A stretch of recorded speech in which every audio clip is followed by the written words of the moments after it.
రెడ్డి గారు దళితుడుగా ఉన్న సీనియర్ మంత్రి అయినా చాలా రాజకీయంతో ఉన్న వారి మీద కూడా కామెంట్ చేశారు. ముఖ్యమంత్రి గారైతే ఎల్ఓపి గారి మీద కామెంట్ చేశారు. శాసనసభ సాంప్రదాయాల ప్రకారం లోపల ఏ విధంగా మాట్లాడాలో అదే విధంగా మాట్లాడమనండి.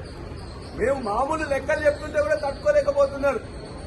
వారు బుక్ లో చెప్పిన లెక్కలు చెప్పినా, బుక్ లో చెప్పిన సూక్తులు చెప్పినా, బుక్ లో చెప్పిన ఇతర అంశాలు చెప్తే అది కూడా తట్టుకోలేక ఇష్టం వచ్చినట్టు మాట్లాడుతున్నారు.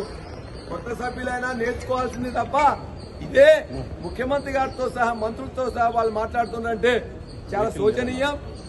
అదే కాకుండా స్పీకర్ గారు మాకు రిస్క్యూకి వచ్చేసి ఇవాళ మాకు ఇచ్చిన పాత్ర ప్రతిపక్ష పాత్రలో ఏదైతే ఎక్కడైతున్నదో వాటిని లేవనెత్తాల్సిన అవసరం మాకు ఉంటుంది.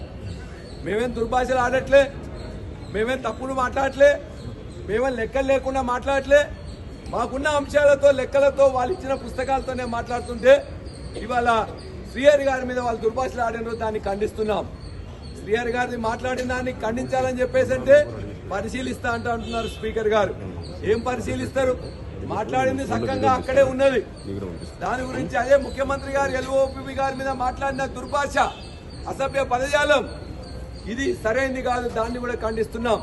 దాన్ని కూడా తొలగించాలని మేము ఇక్కడ మాట్లాడి 10 సంవత్సరాలుగా ఇదే శాసనసభలో 2014 తర్వాత ఇక్కడ దాకా మాట్లాడించే అవకాశం మేము ఇచ్చినాం. 5 సభ్యులైనా గంటన్నర మాట్లాడిచ్చినాం.